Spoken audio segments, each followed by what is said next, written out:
Welcome to Bishop Barron Presents. I'm Jared Zimmer, the Senior Director of the Word on Fire Institute. In this episode of Bishop Barron Presents, we've actually got a special guest, Mr. Dave Rubin, the author of this best-selling book, Don't Burn This Book. I hope you enjoy this conversation, and be sure to sit back, relax, and enjoy.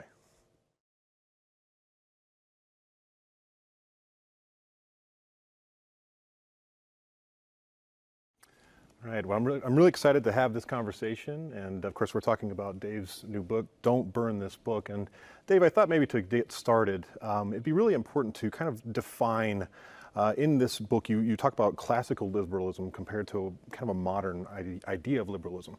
Maybe the first question, and I'd like to hear from Bishop Barron on this too, but a definition, kind of a working definition of what we mean by liberalism. Yeah, well, first, let me just say it's nice to be around real human beings. You know, our lives have been reduced to Zoom screens and Skype boxes and everything else, so it's good to actually be sitting with real humans communicating the way we did all the way back in early 2020 and before that. Times. You know, I obviously I get some version of this question a lot because I'm one of the people that sort of helped, I suppose, depending on which way you look at it, put classical liberalism back on the map. And I actually believe that classical liberalism is the political lens that most of us view the world through. In essence, you first believe in individual rights, meaning that if you're a legal member of any society, in our case, the American society, that regardless of your immutable characteristics, your skin color, your gender, et cetera, you should be treated equally under the law. This is the most basic thing. It's so fundamental to America and to our Constitution and our Bill of Rights and everything the founders led to. It doesn't mean that we've always lived up to it perfectly. Of course, we had slavery, women couldn't vote. We can go into the litany of things that we didn't get right at one time that we have gotten right as time has gone on. But individual rights is the main thing. And then really laissez-faire economics, meaning you want the market to do most of everything. And then when I say that, well, people always say, well, how is that not libertarianism? And in essence, I would say the only thing that really sort of shifts a classical liberal from a libertarian is that I believe that there is some utility to government. I would describe it as almost an unpleasant or unnecessary need for government, where the pure libertarian aspect, you know, you're going to constantly be disassembling the state. And I like that. We've talked about it a bit, actually, when I've had Bishop Barron on. I like that intellectually, and I've had great conversations with anarchists on my show. I just don't think a society can truly function that way. So individual rights, laissez-faire economics, so the light touch of government, and then using logic and reason and Enlightenment values. And then what sits sort of beneath all of that is what our founders talked about, which is that we have God-given rights, meaning that the rights that we have did not come from us, because if man gave you those rights, well, then man can take them away, and man did not make me free. I was born free. And Bishop, how would you maybe define? How'd I do there? Pretty good, pretty good. Yeah, I know, I'd affirm all of that. And it's a famously slippery term in some ways, liberalism. People characterize it in different ways. Martha Nussbaum, the great University of Chicago philosopher, simply said liberalism means the quest to find ever greater equality and liberty. So that's sort of the political definition. The rights, freedom, dignity of the individual, I'd say absolutely right. An opening up of a free space, both for commerce and for conversation, I think is part of liberalism. So, you know, freedom of speech and assembly and so on. But maybe Nussbaum has got the kind of tightest definition. It's the movement that's pushing for ever greater equality and liberty. So would you say that, of course, now we're in this culture of what we might call a wokeism, right? And would you say that wokeism is a deviation or a descendant of liberalism? How would that work? That conversation is being had publicly. Where does that land? Yeah, it's a great question, which actually gets us, we didn't sort of answer the second part of your first question, which is how is that different than the modern definition of liberal? Right. And that, I think, is much closer to when you say wokeism or progressivism or leftism or Marxism, whatever you want to call this thing that we now see that is obsessed with identity politics and judging us on these immutable characteristics, which, as I said, is so counter to the American way of viewing things. I would say that in a bizarre sense, and it's hard for me as an old school liberal to admit this, but I've come to this conclusion begrudgingly, that at the end of liberalism, you sort of end up with wokeism if liberalism only is to rely on the human mind. So if it's only to rely on Enlightenment values, that we can organize ourselves around what is logical and good, well then that will constantly be changing, and that everything that sits underneath society will constantly be up for debate. And that's in essence what wokeism is. So when right now you're not allowed to say that there are fundamental biological differences between male and females. Of course we know that's true. It's scientifically true. We're debating something that we all, 5 years ago, every rational person would have said that. Suddenly that's up for debate. And the reason for that is that once you remove something that is true outside of us, well, then you get this constant battle over feelings. And then if you're to say, well, I believe that there's a difference, a biological difference between males and females, what are they going to tell you? You're a transphobe. And without even getting too far into that, it's the subjectivity that has led us to this. And we live in a deeply subjective society, which I think has something to do with the limits of liberalism in and of itself, which again, I only say that very begrudgingly. I take no joy in it because I still think it's truly the best political lens to look at the world, but that doesn't mean it's perfect.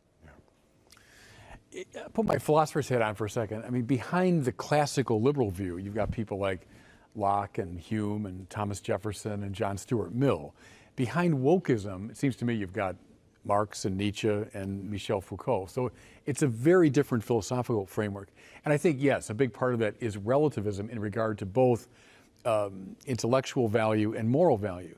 If everything's relativized, and the only lens through which we see the world is oppressor-oppressed, which seems to be the lens, that's a reductionism that you don't find in classical liberalism and has wreaked some havoc. Now, your question, I think, is really intriguing one. Is it a betrayal of liberalism, wokeism, or is it a natural trajectory of liberalism? And I think as I read those who argue for the latter, it's something like this. If liberalism is the push for ever greater freedom from oppression, that when we handle one set of problems, we're going to have to invent some new ones for liberalism to keep alive. It's like when Marx says you have to find ever new markets because you've got to keep generating profit. So capitalism is always on the move for a Marxist. Well, I think as I read the argument, it's sort of applying that idea that liberalism can never be satisfied. It's always got to find new victims. Well, that's what's so interesting about what's happening now, because by any stretch, if you live in America in 2020, regardless of your skin color or your gender or your sexuality, you are at the pinnacle of what people of all time would have thought of as a free individual. There is no law stopping you from doing anything as an American. It doesn't mean we're all born in the exact same socioeconomic state. It doesn't, some of us are lucky or some of us are unlucky. Sometimes you work harder for your luck. I mean, all of the things that make the magic of life, that's sort of on you and hopefully has something to do with your philosophical view of the world or your family, your parents, all of those things. But at some level, is it the extension, is it the natural extension of liberalism to end here? Well, if we got to equality, if we basically got to equality, which is where we're at, well, they don't want to leave good enough alone. That's what you're talking about, finding new markets. So it's now they have to trade in, oh, I'm oppressed and you're the oppressor. They have to trade in things that are becoming smaller and smaller issues, which also, by the way, is why they have to yell about them louder and louder, because people do, after a certain amount of time, realize how inconsequential they are, which is why all of these people constantly tell you how horrible America is, how terrible capitalism is, all of these things, but they never leave. Right, everyone still wants to come here. You know, the only people who leave America are billionaires who are getting out for tax purposes. That's the irony, and I think that. So I don't know that there's a perfect answer for the is it a natural extension question, because it's sort of we're left with the emotions of people to be attracted to thinking that they're oppressed. That's a weird piece of the human condition, I think. Yeah. This might get ahead of your game a bit, Chair, but what strikes me as interesting is the social protests of the 60s. Religious people were very involved in those, often in leadership positions, most famously Martin Luther King, but many of the leaders, John Lewis, who just died, I mean, a Christian minister, who were leading those great movements. Now, what's going on in the streets is, I don't know any religious figure who's taking a leadership position, and I think it's because they sense a real difference in philosophical assumption behind the two movements. So that's to stress really how different they are.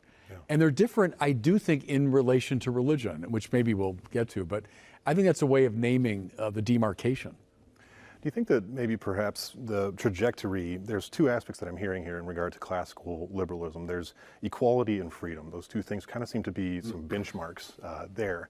And the idea of equality and freedom and kind of this woke culture has changed from equality of opportunity versus outcome, maybe freedom versus freedom without responsibility. Would that be maybe the kind of two marks of what we're saying about wokeism? I'll let you take one first. I took the other two first. So go ahead. I say a lot about freedom, actually, because I think autonomy is one of the great marks of classical liberalism. And you see it in the political order, you see it in the economic order. So the free market, et cetera, the free market of ideas. And there's a great value to that. I prefer it to any form of tyranny. On the other hand, autonomy as such is not the great religious ideal. We'd say something more like theonomy, or that God becomes the normative value in my life. So it's not so much the purely autonomous subject determining him or herself politically and economically. It's the subject in relation to a supreme value. So that's one of the standard religious critiques of liberalism, which I would hold to, that in so stressing autonomy, it opens up a kind of empty spiritual space where it's now autonomous individuals bouncing off of each other. Now, there's something valuable about that in certain areas of life, but if we're lacking a moral framework that was classically provided by religion, I would say that's one reason why we move toward wokeism, why liberalism, which used to be undergirded by a very strong religious and moral framework, when that gave way, I think then you end up with wokeism. And you get the Nietzschean worldview, where the only lens is oppressor oppressed, is will to power against someone else's will to power. So I think that's a key thing, is how you construe freedom. On what I call a freedom for excellence view, which is the classical view, religion plays a key role. If freedom is a matter of indifference and it's my autonomous self that sets the tone, then religion doesn't play as central a role. Well, I think there's interesting ways to frame this that I think can make it very human. So if you were to say to a young person, I look at you, you're 18 years old, you're white, you're fit, whatever it might be. I know that you're a Christian, let's say. Do you think that means I can deduce anything about you, really? Like, I can have some vague sense of who you are and what you are, but really I don't know what you think about anything. I don't really know that much into your belief system or how you behave or some of those things. And that no 18-year-old would want to be judged that way. Nobody walks around saying, boy, just if someone could just look at me, they would have the sum totality of everything I am. And this is the weird thing that's happened. We got to the end of equality, meaning we've given everyone equal rights in America. And then we got into this bizarre equity thing, which is now where you have the same people who were screaming that everyone should be themselves and we should be free and all that. And in my purview, that would be the correct idea for the most part. But now they're the same ones who now want racial quotas. I mean, we're here in California right now where the state is actually there are legislators literally trying to get the Civil Rights Act basically removed from our legal system so that we will have, okay, you're going to have X amount of black people, X amount of trans people, X amount of women. The idea of that, going from equality to equity, has caused us to believe in things, I know not us, but has caused many people to believe in things that we would have called bigotry 20 years ago. Oh, in your hiring practice, you say that we should have 4 black people and 5 Latinos. Be dictated by law. And now it'll be dictated by law. Yeah. By the way, the same things that we were passing, the 1964 Civil Rights Act, was to get rid of these things, right? To get rid of the ideas of quotas, and that you would be hired based on your skill set. And so they've managed to flip everything upside down. And that's why so many people are so confused, because at the very base level, it sort of sounds right. We want more diversity. Right. That kind of sounds right. But when you really think about what that means, you realize, well, what you're doing is actually taking away the most human part of all of us. And equality of outcome leads by a very short road to some kind of tyranny. Tyranny and a lot of unqualified people getting jobs. Did it strike you? It struck me that when it was applied to Hollywood, when they came out with the things about the Oscars, the movie has to have so many of a particular race or whatever. You know, well, how would you make The Godfather today? Or how would you make, name any classic film, The Maltese Falcon, if those are the requirements in place. Bishop, not only how would you make it, but they put these rules in but they said it's not going to start until 2024. So these are so important rules Right, to get it all right, but we have to just get all that racist stuff out of the can, because we've got it in the can for the next couple of years. I mean, it's all just silliness. And we know, of course, if you were getting on a plane, if you were heart surgery, if you had to have heart surgery tomorrow, would you want the best doctor available, or would you say, actually, I want the best doctor who happens to be a Latina woman? It just you would sound crazy if the doctor came in and said, I'm the best in the biz. And, well, actually, I care more about these immutable characteristics. And whether you got into that college in a more easy fashion than somebody else, that's what I hold as important. And that's what I mean by anti-human. It's taking things that we know we all behave a certain way in our private lives, and somehow the public nature of how we deal with all these things is very different. I still like the Martin Luther King ideal. I think it's still the great ideal, and that's equality of opportunity. Of course. And judged not by the color of your skin, but by the content of your character. To me, that's still a beautiful ideal, and there's classical liberalism in conversation with religion. So, I mean, King's I Have a Dream speech, to me, is a masterpiece of how to weave together the best of classical liberalism and the biblical tradition, because he sensed correctly the best of liberalism comes out of the biblical assumptions. Where does equality come from? As you said, human rights. If we say the government gives them or the culture gives them, God help us, but God gives them. How are we equal, by the way, unless we're equal, as Jefferson said, as created equal? So King, to me, represents a high point in this, and that's getting compromised like mad. In fact, I invoke King a lot.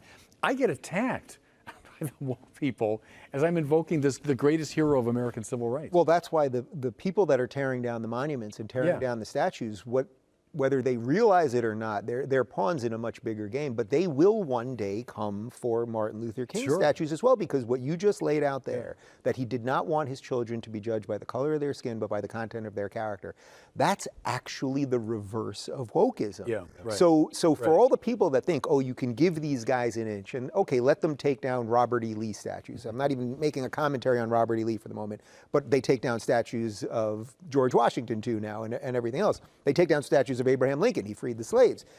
But once you give them an inch, they're going to keep moving, and then it will come to that day. It will come to the day where they will be standing in front of an MLK statue, and the impulse will be to take it down, and they will take it down, because what you laid out right there is completely the reverse of what wokeism is. Yeah. Dave, in your book, you bring up, and Bishop Barron, you're alluding to this in regard to kind of religion providing some kind of social fabric. And Dave, in your book, you talk about the unique kind of quality that biblical story provides. And to your point about understanding the human, right? Biblical story provides such a kind of unique fabric of what it means to be a human being. So do you think that perhaps like biblical story, religion, these things kind of provide some type of social stability that when wokeism came about, it eschewed all of that? Is that part of the process? Yes, absolutely. And I would go a step further and say that, as you know, I've had many atheists, well-known atheists on my show, and many of them, I'm not going to call anyone out specifically at the moment, but many of them are now coming to this weird realization that in a time of wokeness, in a time of sort of societal destruction, their allies are all religious. Yeah, sure. Their allies are people like you. And if you would have said that to them 5 years ago, they'd say you're crazy. Right. And I also find myself in a bizarre, my political evolution, I find myself allied with people with perhaps some more conservative values or beliefs than I had, or maybe even have to some degree even now. But that's sort of where we're left. When I was on, I'm sure we're going to talk about it a little bit, when I was on tour with Jordan Peterson, and he obviously did these biblical lectures and would frame a lot of things through the Bible. One of the things that kept hitting me was, I'm constantly attacking big tech. I think big tech has now, in a sense, become God, and that's a real problem because it's just a group of people that have a tremendous amount of power. And Jordan would be telling these stories, and one night he was telling the story of David and Goliath. I'm Dave, but it's really David. And I thought, wow, if there's this story, this eternal story that has taught people the little guy can beat the big guy, well, maybe Dave can beat Google. That really, I'm not just saying it to be glib or just because of the name. It meant something to me that we know deep down the little guy can win, and that doesn't come from nothing. Yeah. And I think a lot of the Enlightenment value liberals who want to detach all of this from belief, they're really struggling right now. They're really struggling right now because they're realizing that it's their own side trying to take them down, while the believers are the ones that are welcoming them, even if they have serious different existential issues. Go right back, that's exactly right, it seems to me. Go back to de Tocqueville, 1830s, right? This young Frenchman comes over to this country and surveys American democracy. And he's one of the most insightful commentators in the whole history of our country. He sees all the virtues of liberal democracy, but he also observes this thing will last and thrive only in the measure that it's filled up by the religious institutions with a keen sense of moral and spiritual value. That's 1830 something, he says that. It was right then, it's right now. And I've been tracing for a long time now the rise of the none, so-called, like the N-O-N-E-S, those without religion. When I was a kid in the 1970s, 3% of America would have said I have no religion. So 97%. They weren't all practicing, they weren't all saints, but 97% of our country would have said, I'm religious. Now it's 26% claim the status of none. That's a remarkable cultural change. And I think has contributed to wokeism, because look at the younger folks. Under 30, it goes up to 40% of our country now says no religion. And you think, oh, it's liberation, they're getting rid of these old, habits. That's dangerous for our democracy. And I think that's what's happening with the woke business and we'll maybe get back to Jordan Peterson, but I think he was stepping into that vacuum in a way and beginning to speak religious values to people. Well, by the way, if that hole was being filled by something sensible, meaning that if woke was, let's say, a truly sensible set of ideas, these people would be a lot happier. I mean, one of the hallmarks is actually the endless misery, because they place a primacy on misery, because they associate misery with being oppressed. So the second you step out of that and you say, wow, the world is what it is, and it can be tough, it can be good at times, there's joy, there's horror, there's good, there's bad, all of those things. Well, then you can be free, meaning that at that point you can say, okay, it's on me to hopefully figure out some way to pilfer a life that has some meaning to me, something like that. Versus you need the misery. When we see these videos or these young people that are out on the streets and they're burning everything down and they're destroying things and they're talking about the patriarch and they're talking about how evil capitalism while they're filming it on their iPhones and the series of ideas, and they're burning down the Target in their neighborhood that their neighbor works at. Employs the people in the neighborhood. Right. It's a series of it's just one crazy move to the next, as opposed to something that has meaning, and you have to figure out what that is. And my own view would be that there's more than one way to figure that out, but you have to have something that anchors you first. Otherwise, the perpetual what happened today. You're going to look around. Basically, you're going to look horizontally all the time. This is what my friend Peter Thiel told me. If you never look up, then if you never look vertically, you'll look horizontally all the time, meaning you'll only look at what is right here. You will only look at you'll wake up every morning, there'll be a current event, and it will dictate your day. And that's simply no way to look at the world. Well, it's no way to look at the world and be fulfilled in any way. What's interesting, that what shaped our culture for most of its history, the Bible. Look at the Ten Commandments. So people say, well, sure, don't steal and don't kill and don't commit adultery and don't lie, and these great moral absolutes. But they're predicated upon the looking up, right? The first commandments are all about God. Your life is not about you.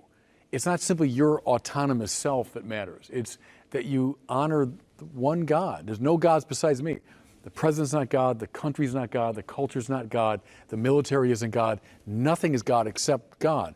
And then don't take his name in vain. And we think, oh, no, don't say, dirty words. But what the Bible would have meant by that, I think, is don't use the name of God for manipulative purposes. Like you can use it in some way to get what you want in an incantation. But we have our version of that. If you want God just becomes someone I can manipulate for my purposes. And then keep holy the Sabbath means don't let this thing be an abstraction. You have to instantiate it. That you're going to go to church on Sunday. That's the look up that our culture just had that allowed them then to look around and instantiate that through the rest of the commandments. Now, take all that out, and all you got left is the autonomous will asserting its power. God help us. Well, and by the way, if I could just add one thing to that, I mean, if you look at our political situation over the last couple of years, we seem to treat these people, regardless of whether you're a conservative or a liberal or a Democrat or a Republican, we seem to treat our political leaders as if they're God, as if their purpose or their design is to solve all of our problems. Yes, right. These people can't solve our problems. No. I mean, I think they probably could if they would just go away. That might solve most of our problems. But in essence, we talk about them as if they are prophets or as if they're these fixers of our life. And they're not fixers of our life. They're people that I would say, unfortunately, have to have something to do with our lives because, as I said to the first question, we have to have some societal guardrails. The Bible knew that. I mean, from the very beginning. In Genesis, when God creates all these different elements, and you got the stars and the planets and the earth itself and the mountains and the animals, they were all at different points in the ancient world worshipped as gods. Those were all considered gods. And the Bible's saying, no, no, no, no. Don't turn something finite into the infinite. Only God is God. But that's the problem, is that God is kicked out. The God space does not go away. It gets filled by something or someone, inevitably. Now look at the great, fascist dictators or whatever. Even look at our, cultural mavens and pop stars and so on. Something fills the God space necessarily. The Bible was so clear that we get it. We know this happens, and it's really dangerous when it does. So, no, you're not God, you're not God, you're not God, you're not God. There's only one God. And you have to honor his name, and you have to instantiate that belief in your life. When that disappears, and if you got now over a quarter of our country saying, I'm not religious at all, that is not a minor problem for a democracy, precisely for a democracy, it seems to me. For a liberal democracy, that's a very serious problem. It's interesting, the terms of meaning have come up and different opportunities of kind of signs and symbols of this kind of decline that's occurred. Yeah. But also, I want to stick on this phenomenon of Jordan Peterson, of really what he was causing in the culture. And I don't think it's coincidence that as he kind of had to disappear for many reasons, but we end up with what we've got now. And I know, of course, one of my favorite chapters in your book is actually the Find the Mentor chapter with your travels with Jordan. And so maybe extrapolate a little bit about that phenomenon. Yeah, well, first off, I mean, I said to my producer, Michael, on the way here, he was asking me something about what it was like being on tour with Jordan. And in many ways, it feels like a dream to me. I mean, I spent a year and a half going literally all over the world. We did about 120 stops in about 20 countries, traveled all over the United States. I mean, it was breakneck speed constantly. And when I tell you that there genuinely wasn't a negative moment, I mean it. Now, that doesn't mean there were little travel hiccups, little bumps in the road along the way. But in terms of that, we felt like we were doing something important. And I'll make it very clear when I say he was doing 90% of it, obviously, and the people were there for him. And I was, doing some fun stuff at the beginning of shows and doing the Q&As at the end. But what I saw Jordan do is the thing that I think we all know we're supposed to do, but we just don't for some reason, which is he took his life's work through psychology and studying history and sociology, all the things that he's cared about, that he's become an unbelievable communicator of. He took all of those things. He wrote a book, 12 Rules for Life. He then toured the book in front of thousands and thousands of people, and every single night gave a different lecture about whatever was on his mind. When you do a book tour, usually they want you to talk about the book, right? The idea is we're going to sell some books. Jordan didn't even want them to sell books in the lobby. I mean, he just thought, there's thousands of people out there. I'm going to just go out and say what's on my mind. So I saw a different lecture every night. And I was on that adventure with him. And one of the things that I talk about in chapter 9 about finding a mentor is, he was an accidental mentor to me, because I think people think of a mentorship as if someone's going to come to your office one day and say, Bishop Barron, this is what I want in my life, and I need someone who can map it for me, that's lived a life that I want to get to some of those things. With Jordan, I sort of jokingly said to him the day the tour was going to start, hey, I'd love to come warm up for you. And I really was kind of kidding. And he said, come on down. And we did it. And the agents were there. And then the next thing I knew, it was a year and a half later. So you can find a mentor in an accidental way. But it was also that it wasn't like we were sitting there having these lessons about how to go ahead. I just watched I watched the man's words and thoughts line up with his actions every night. And then I saw what that did to people in the crowd. And the amount of people that we met that were off drugs, that were bettering their relationships with their parents or their spouses, that had given up another addiction, that had gotten a better job, that went back to school. I mean, I could tell you stories that I could probably have you guys in tears, and they were real, and they often had Jordan in tears. And they were incredible. So I think the secret was that it was right in front of you. All he did was say what he believed bravely and fight as the mob came to him. And that was it. And to the latter part of your question, I totally agree that part of the chaos that we're seeing right now is that he did become a father figure or an uncle or some sort of positive authority figure for young people, and then his disappearance has left people without that. And I'm certainly not that, and I don't know how many great public people it would take to fill that hole. When you talk about a God-shaped hole, Jordan left a pretty big hole right there. Yeah. I thought about him a lot, actually. I was telling Dave before we came on camera here that it was about maybe 2 years ago at a bishops' conference, so the National Bishops' Meeting. All the U.S. bishops are there. They asked me to give a brief presentation on the nuns, right? So who are they? Why are they leaving? All this. So I laid out the stats and why I thought it was happening. Then at the very end, I said, well, let me give you some signs of hope. And so I gave like 1, 2, 3. At number 4, I said, I'm not sure you even know this man's name, but there's this fellow, Jordan Peterson, who is giving talks around the country. And at that point, they were on the Bible.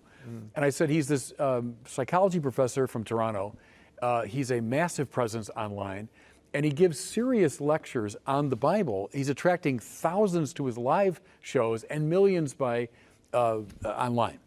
So I just laid that out, you know. And the bishops, I think, were fine. Most of them probably didn't know who he was or had a vague idea. But then afterwards, there is a left-wing Catholic, you know, Twitterverse, and they just went after There's me. every kind of Twitterverse. Yeah, I mean, they went after me just for mentioning his name. And I was not endorsing really anything he said. I just said he's this sort of phenomenon that we should find some hope in.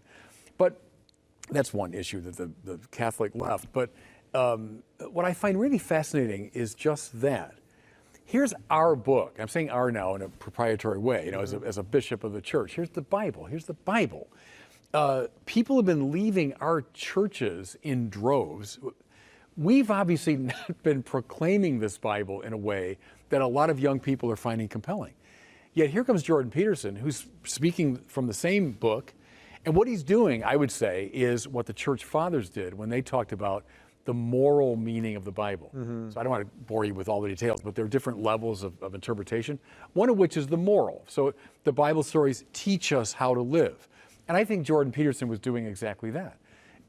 And they were responding in droves to him with extraordinary life-changing enthusiasm. That's partially a judgment on us. And I'm pointing to us religious people, that we weren't doing something with our great book that's really worth doing. Second observation is, he's addressing people who have left the churches and have lost the sense of a moral and spiritual ballast to an autonomous society.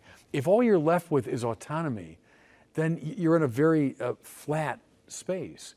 He was speaking to that, it seems to me, which is why he had, and you know, it sounds a little strange to say, but almost a messianic quality.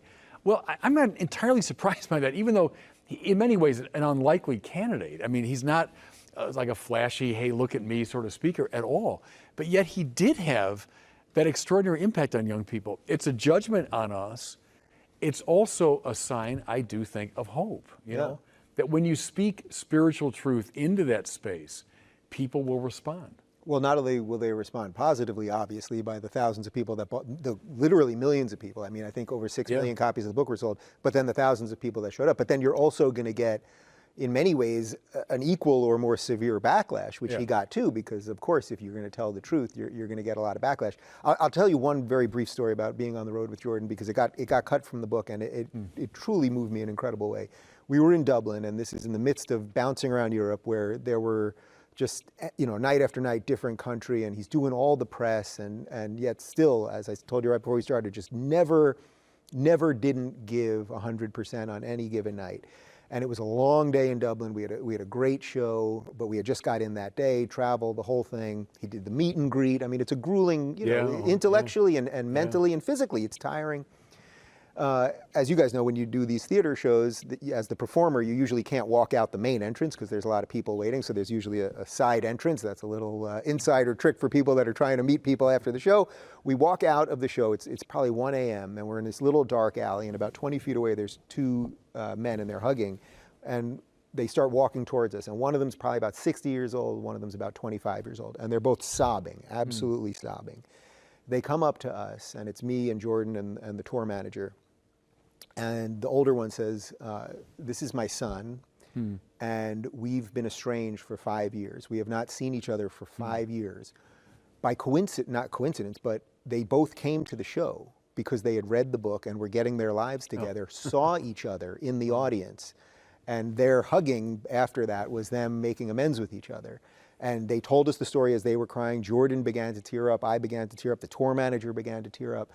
And I thought, this thing that I'm standing in right now, like, this is it. This is real and powerful for all the reasons that you just described. And yet so many people would somehow say that this, whatever the message is that Jordan was sending, was negative. And that's probably for a much broader conversation about the media and everything else. But just seeing that level of something, a father and son, 5 years, and there they are because these ideas brought them together. It was incredible. Wow. I think another aspect of this is that he provided, and you mentioned in the book that moment, that kind of famous moment with Larry Elder, where he talks about fatherlessness. It's particularly, sadly, hitting the black community in particular, but it's also just hit the United States in whole. I mean, we're over 33% fatherlessness in the country, and it's just rapidly rising. And Jordan Peterson even filled kind of a fatherly role. So what is that fatherlessness of the country? How is that affecting this kind of woke reality that we're kind of in a post-liberal reality? I think it's affecting the country in many ways. I think that the fact that right now it seems like we don't have many adults in the room, right? Any conversation that we have, whether it's a political debate or a debate about science now, or literally anything, just about what's relative or relevant in pop culture or anything, it seems like everything is constantly whittled down to destroying someone else and canceling someone else and everything else.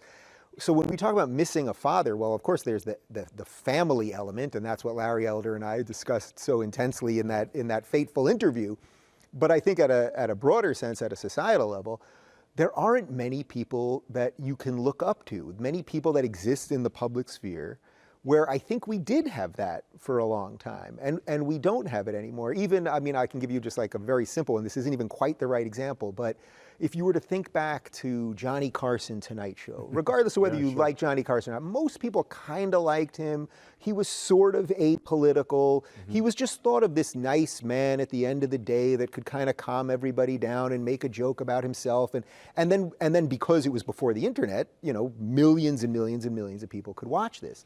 Well, now if you take the late night comics, they're all cut from the exact same political cloth, making the exact same jokes, making fun of the exact same people who happen to often be the exact people that you're talking to very specifically.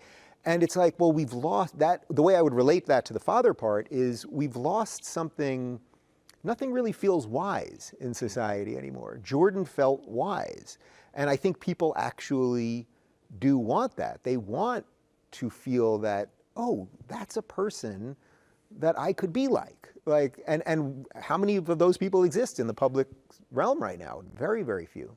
He's, of course, he has a strong Jungian orientation. You know, the archetype of the wise old man, Yoda in the Star Wars, which is just a Jungian story, really, all those different archetypes, and that's one of them. And I think Jordan Peterson did play that role in some ways. He was the archetype of the wise old man for the culture.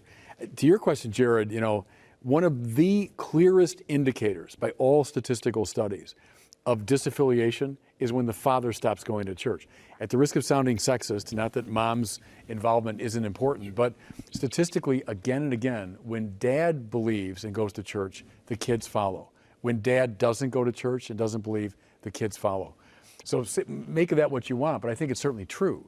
So the loss of the father figure is hugely important for religion. Well, now I'd like to kind of switch gears a little bit. And in both your book, Dave, Don't Burn This Book, as well as Bishop Barron's Arguing Religion, you both talk about the necessity of good public debate. That's how a good classically liberal society operates. John Henry Newman called it the marketplace of ideas, the ability to kind of toss around ideas and that the truth will rise. But at the same time, there's kind of this call for tolerance. There's this call for, of course, I think we would all agree that there's a difference between people and ideas. But what are some of those kind of hallmark aspects of good public debate? You don't always have to win, and you don't always have to be right. And I don't know, people will say to me, well, Dave, how do you sit across from some of these people when it's so obvious that they have ideas that are counter to yours?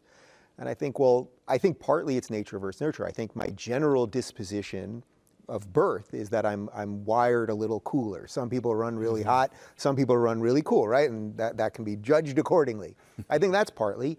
But I also grew up in a family where I talk about this in the book, where we debated everything. Every holiday was everyone arguing about foreign policy, about abortion, about religion, about everything.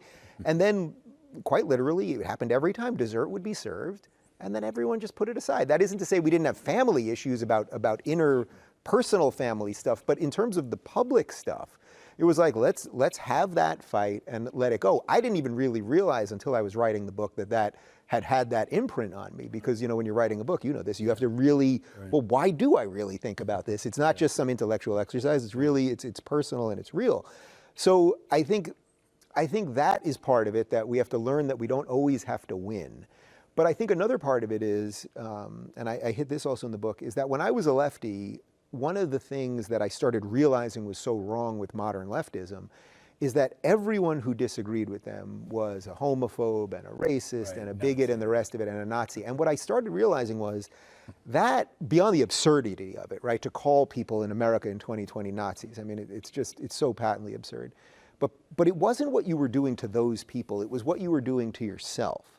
Because if you run around calling everyone a bigot and a Nazi and these irredeemable phrases, well, what happens, and I think Trump has been a version of this, when they don't turn out to be that, for whatever flaws Trump has, when you don't turn out to be, you can't suddenly turn around and say, that Hitler guy I've been screaming about, he's actually not that bad, right? So what you've done is you've painted yourself into an intellectual corner that keeps getting tighter and tighter and tighter. You give yourself no room to say, I was wrong. And by the way, that sort of also gets back to our earlier part about what society without belief leads to, because there's no forgiveness. You can't even forgive yourself at that point. So that's a very long-winded way of saying that if you can try to be a little better than your intellectual opponents, I think A, you'll find it not that hard to do usually, but B, there is a reward. It just takes a little longer to get there, because yes, it's, in a world of Twitter, do you want to just crush that person and own that person and get the viral video and all of those things? Yeah, you can do that, but I think there's a longer game out there. Yeah, there's so much to say, Jared, about that. I always go back to Stanley Hauerwas. He's a Methodist theologian, one of my favorites. He said, the great challenge of our time is to discover how to have a good argument about religion in public.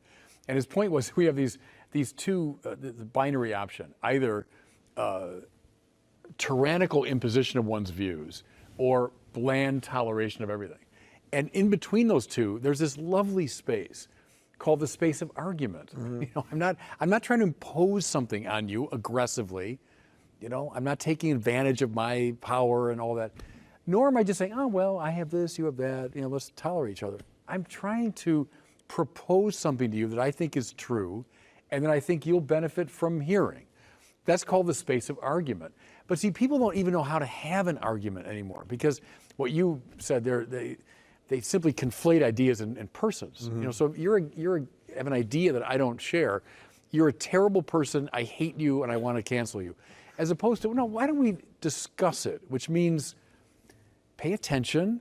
Think of Lonergan's imperatives, be attentive. What's real? What's real? What are the data? What's actually out there? Be attentive. Be intelligent. Marshal arguments. Try to get some evidence, Stop contradicting yourself. Stop doing ad hominem arguments.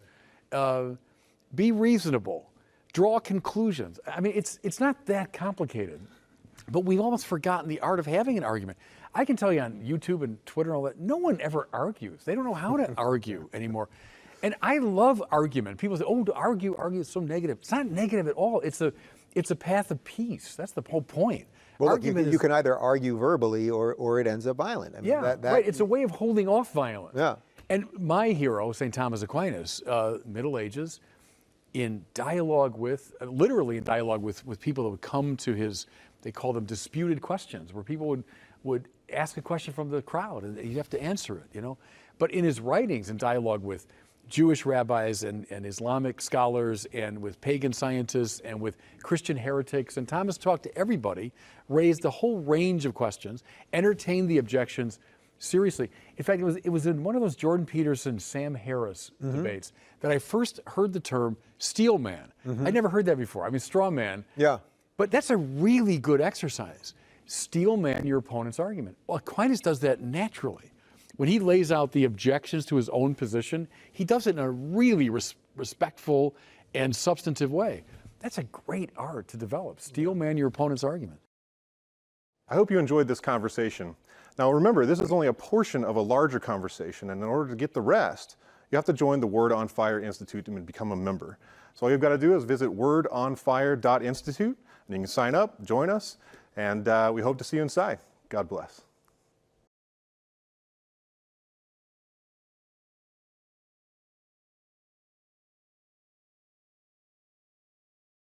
Could we drop, please, culture warrior and divisive? I think they get us nowhere.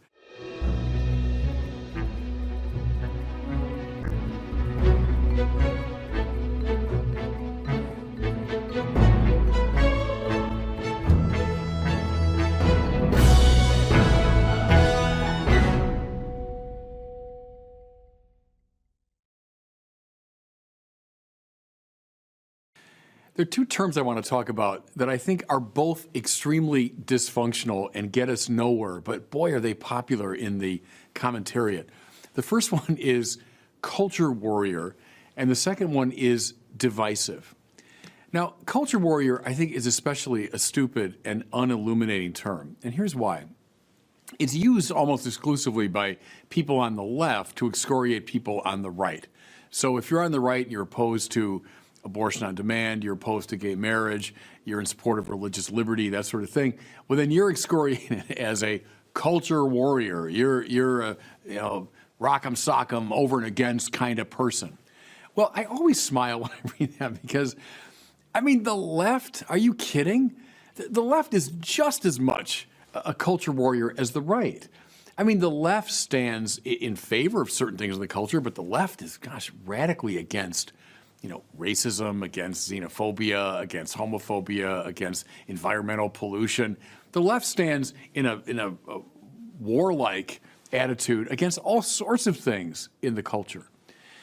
My point here is it's a term that gets us nowhere.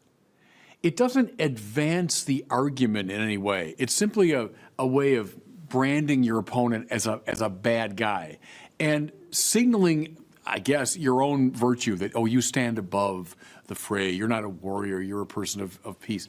I mean, give me a break. Everybody, no matter what position you take, you're against something in the culture. And I think here, too, heroes of the left, heroes of mine, too, Martin Luther King, Dorothy Day. I mean, culture warrior, you bet they were. Now, both of them advocated nonviolent ways of engaging the culture, but King stood as a mighty warrior against racism, against segregation, against the degradation of his own people and of minorities, and did so in a very confrontational way, nonviolently, but in a very confrontational way. Same with Dorothy Day. Talk about a hero of nonviolence, to be sure, but boy, did she take on racism and militarism and the violence of our culture. My point is, they're as much culture warriors as anybody on the right. And so again, my point is, the use of that term gets us nowhere. It applies just as much to the one who's using it pejoratively as anybody else. And so the desideratum here is not to stay at that level of essentially name calling. We haven't gone much beyond the 6th grade playground when we're using terms like culture warrior to excoriate our opponents. Far, far better would be a return to real argument. Why don't we talk about these particular issues? So what about abortion? What about militarism? What about violence in our culture? What about, now take your pick, whether it's excoriated by left or right, let's talk about the issue and not stay at the level of essentially name calling. And that leads me to the second term, which I think is also comically ineffectual, let's say, in the public conversation. And that term is divisive. So invariably, people will say of their opponents, oh, he's being divisive. How divisive of you? Well, look, there is a morally bad form of divisiveness. If it's born of hatred, if it's born of a desire to harm somebody, I've said many times that one of the devil's names, diabolos, means the scatterer. I mean, so if you really are in that attitude of hatred and violence trying to divide people, that's always a bad thing, quite right. But here's my point. Anytime you make a real argument, anytime you make a real intellectual judgment, you are ipso facto divisive. And I'll show that now with the help of Bernard Lonergan, the great Jesuit philosopher. So Lonergan said, the 4 great imperatives that should animate anyone seeking truth. First of all is to be attentive. So see what's going on. What are the data? Be attentive. Secondly, be intelligent, by which he meant form hypotheses, have bright ideas, come up with all kinds of interesting possible explanations for a given set of data. So think of a scientist, hypothesizing. Think of a philosopher looking at different patterns of meaning. Okay. But, says Lonergan, the third step in the process, beyond be intelligent, is be reasonable. And to be reasonable is to make a judgment, is to say, okay, of all these bright ideas, they're all interesting and intriguing, but there's one that's the right idea. There's one that's at least the relatively adequate explanation. So a scientist will do experiments to determine which of his bright hypotheses is in fact the right hypothesis. So a philosopher, having looked at a variety of patterns, will say, but I think that's the best way to explain a phenomenon. Here's the point. Anytime you make that move, you decide. And the word decide is from a Latin root, close to scissors, by the way, that means to cut. To cut. When you say, yeah, that's the right answer, you have necessarily cut off all the other hypotheses. You've said, I think those are inadequate. You've decided, you've made a judgment. And therefore, everybody, ipso facto, you have become divisive, because people who hold the other hypotheses are going to feel, well, I guess he doesn't like me. I guess he's decided against me. Well, yeah, at least he's decided against your proposal. Anytime you make a judgment, which is an advance in the direction of the truth, you are divisive. And now Lonergan's fourth imperative is to be responsible. That means to accept the implications of the judgment you've made. If you say, yeah, this is the right decision, this is the right hypothesis, this is the right pattern of meaning, well now, accept that. Live up to it. And one way you live up to it, Lonergan thought, was to put up with people who are now going to start criticizing you. So if the minute you make a judgment and then you get criticism, you cave in, well, then you're not being responsible. So again, if you really have moved beyond the level of mere intelligence, you've come to real judgment and responsibility, you are ipso facto going to be divisive. Now, it doesn't mean the hateful kind of division. That's always bad. But this is a legitimate, inevitable type of divisiveness if you're really being intellectually responsible. Which is why very often in the commentary, when the term is thrown around, oh, what a divisive person. Oh, you're being so divisive. Well, yeah, if by that you mean I've made a real judgment, I've taken a real position, and I'm sticking with it responsibly. Well, that's nothing to be ashamed of. That's an inevitable consequence of being intellectually responsible. So, could we drop, please, culture warrior and divisive? I think they get us nowhere. They get us stuck at the level of basically name calling. What's always the desideratum is the return to argument.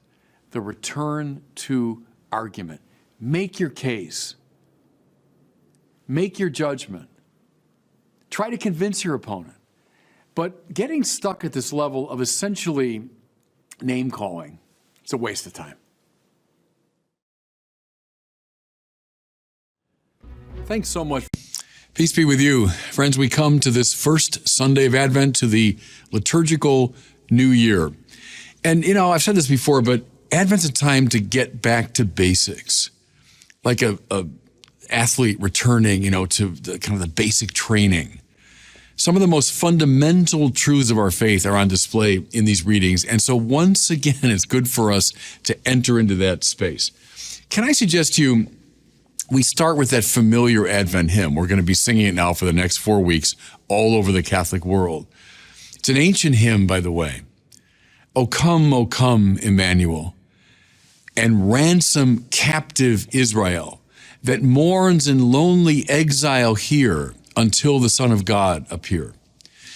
See, until we get into the spiritual space opened up by that hymn, we are not understanding Advent, and more to it, we are not understanding Christianity. So again, listen.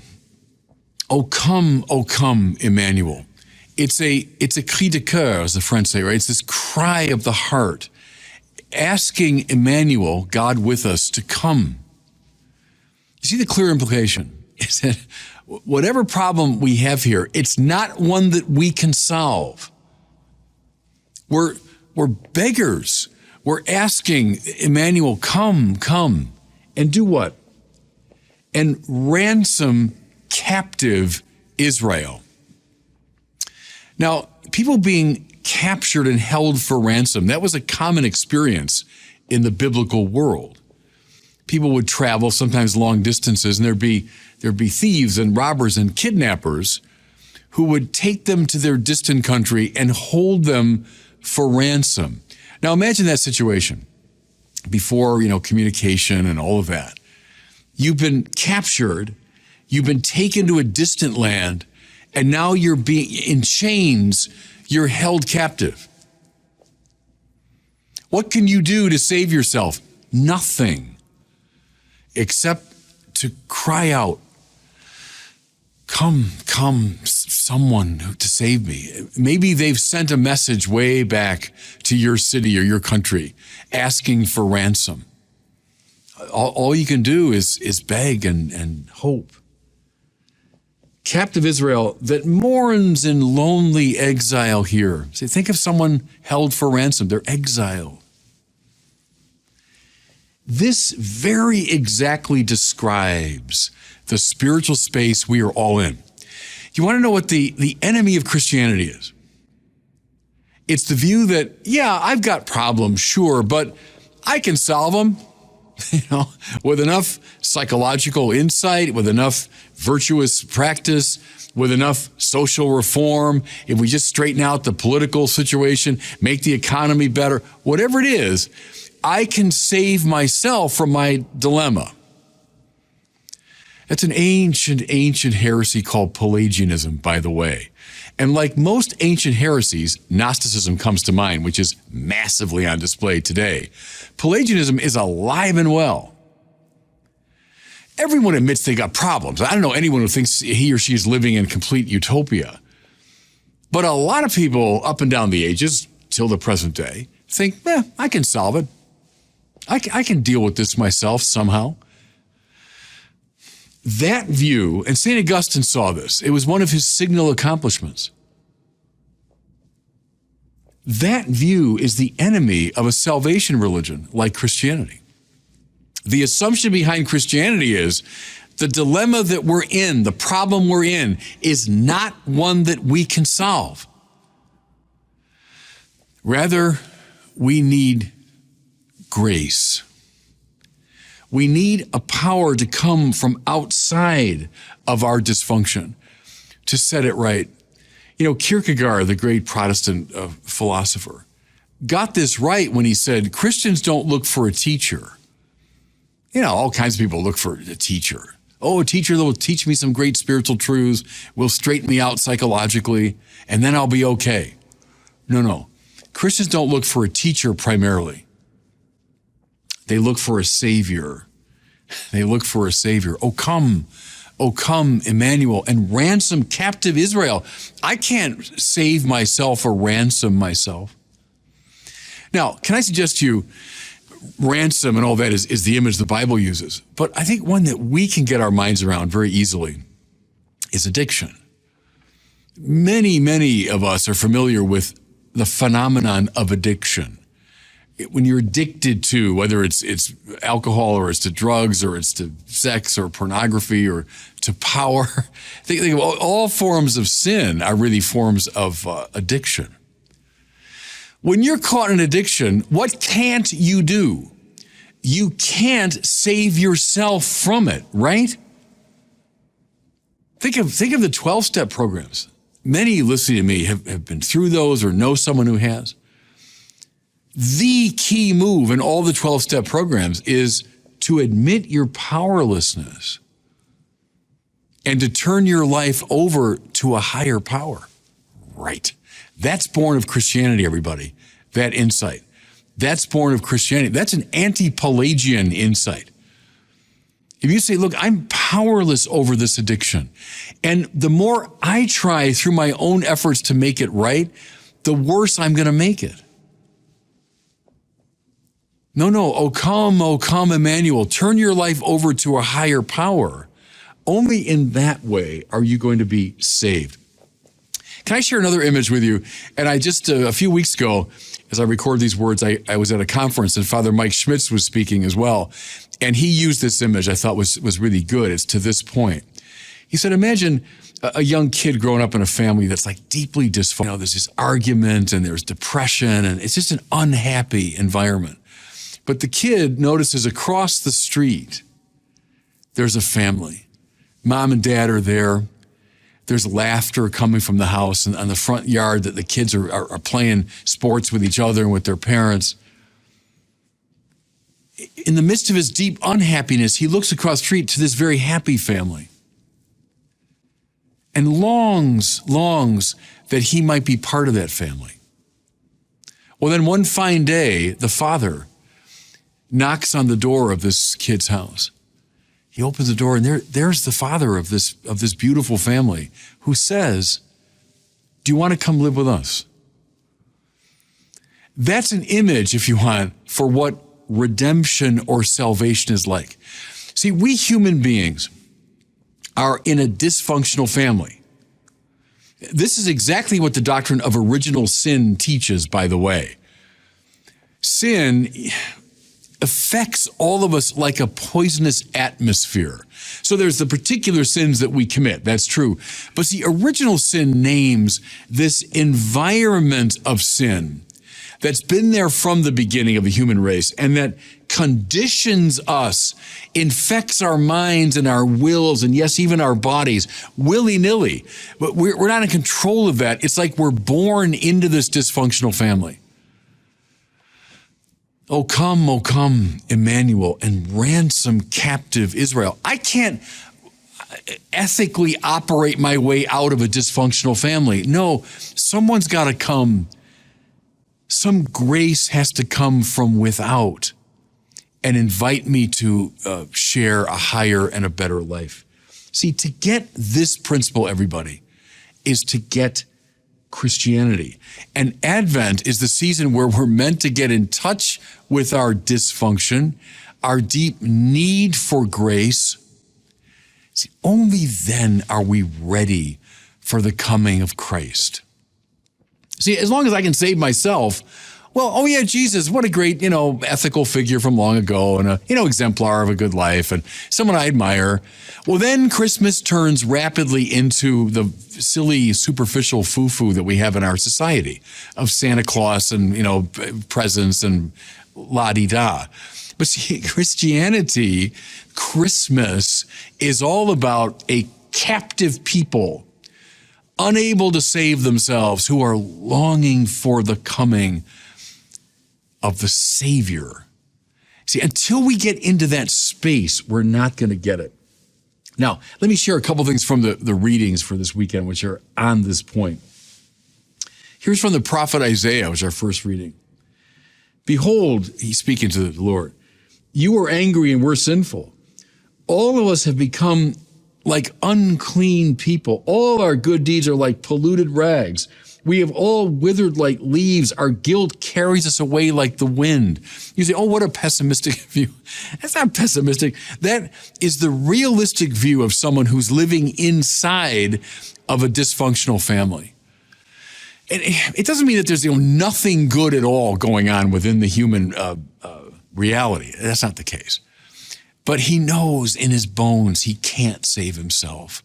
That even the best of his actions are affected by sin. And so he cries out. Listen to this now from the same passage of Isaiah. There is none who calls upon your name, O Lord, who rouses himself to cling to you. Now that's a good Advent attitude. What can we do during this time? Call out his name. Help me. Save me. Emmanuel, come, come. I can't do this myself.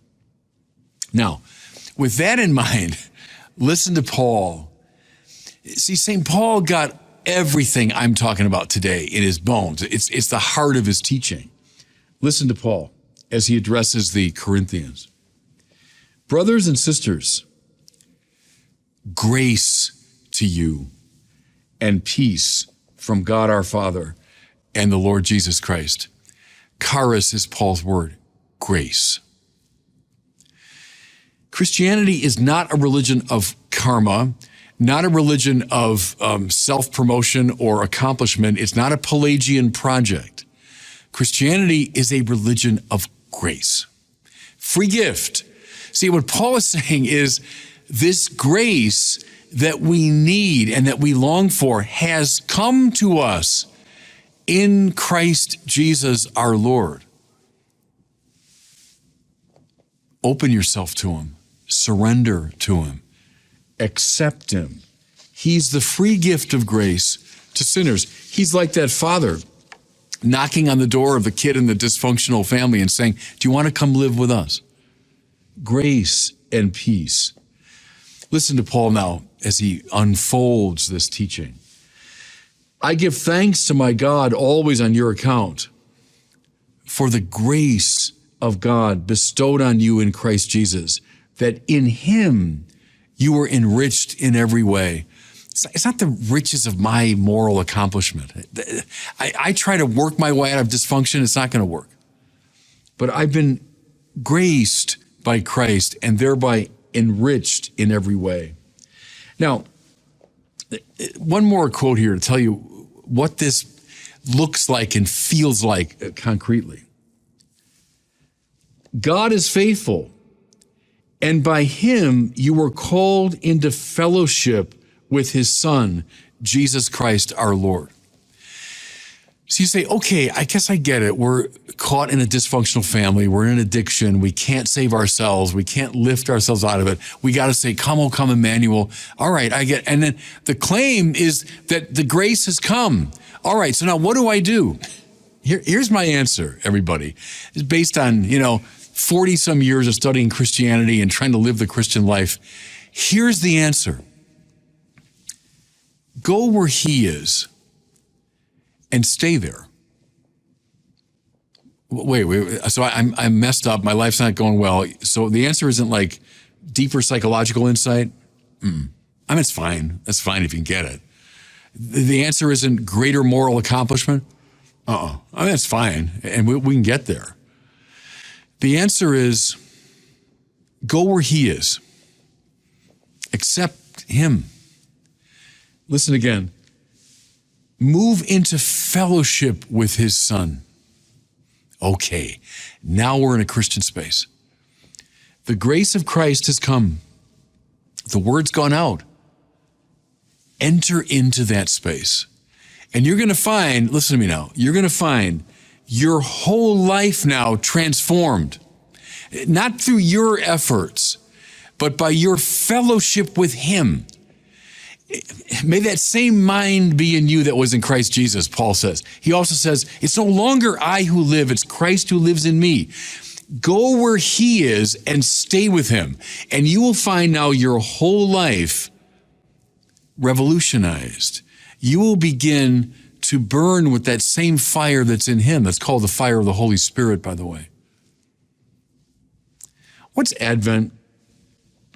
It's just this time of the realization of our captivity. That's very important. See, if you think there's something just superficially wrong with your life, you're not going to get Christmas at all.